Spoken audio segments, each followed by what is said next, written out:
Hello everyone.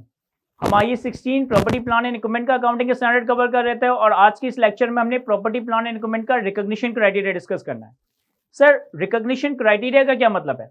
Recognition criteria का मतलब है कि क्या वो कंडीशंस या क्या वो क्राइटेरियाज हैं जिनके फुलफिल होने पे आप एक प्रॉपर्टी प्लान एंड इक्विपमेंट को अपने फाइनेंशियल स्टेटमेंट्स में एज ए एसेट रिकॉग्नाइज कर रहे होंगे। क्या वो कंडीशंस, क्या वो क्राइटेरियाज हैं जो पूरे होंगे तो आप अपने पास अपनी बुक्स में, अपने फाइनेंशियल स्टेटमेंट्स में प्रॉपर्टी प्लान एंड इक्विपमेंट को रिकॉग्नाइज करोगे।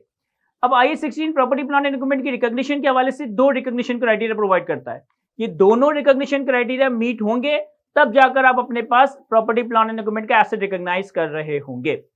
Criteria number 1, it is probable that future economic benefit associated with the asset will flow towards the entity. यानी कि जिस वक्त इस बात की प्रोबेबिलिटी हो, जिस वक्त इस बात के चांसेस हो कि हम इस पोजीशन में आ गए कि एक एसेट के फ्यूचर इकोनॉमिक बेनिफिट्स हासिल कर सकते हैं, प्रैक्टिकली स्पीकिंग ये उस वक्त पॉसिबल होता है जब एसेट आपके कंट्रोल में आ जाए, जब एक एसेट के रिस्क एंड रिवॉर्ड आपके पास आ जाए, जब एक एसेट को आप कंट्रोल करने लग जाते हो, जब एक एसेट के रिस्क एंड रिवॉर्ड आपके पास आ जाते हैं, तो now you are in a position to able to extract the economic benefit from that asset.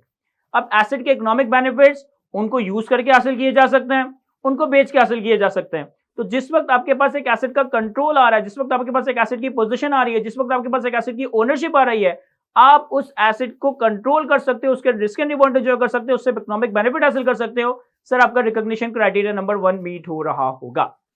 अच्छा, अगर हम इकोनॉमिक बेनिफिट्स की बात करें ना, तो इकोनॉमिक बेनिफिट जरूरी नहीं है कि आपको एक एसेट कुछ कमा के ही दे। यानी हमारे पास बिजनेस में बहुत सारे एसेट ऐसे होते हैं जो कि गुड्स एंड सर्विसेज प्रोड्यूस करते हैं और उन गुड्स एंड सर्विसेज को सेल करके हम कंपनी के लिए इन्फ्लोस या पैसा कमा रहे होते हैं, तो ये तो इकोनॉमिक बेनिफिट्स हैं।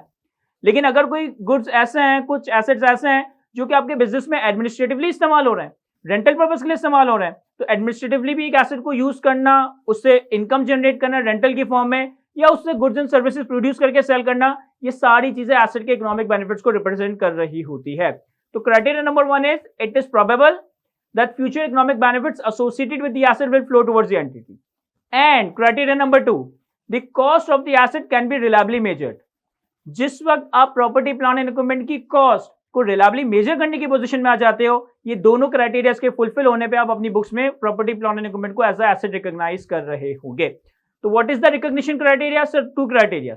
Number 1, future economic benefits of the assets are probable, and number 2, cost of the asset is reliably measurable.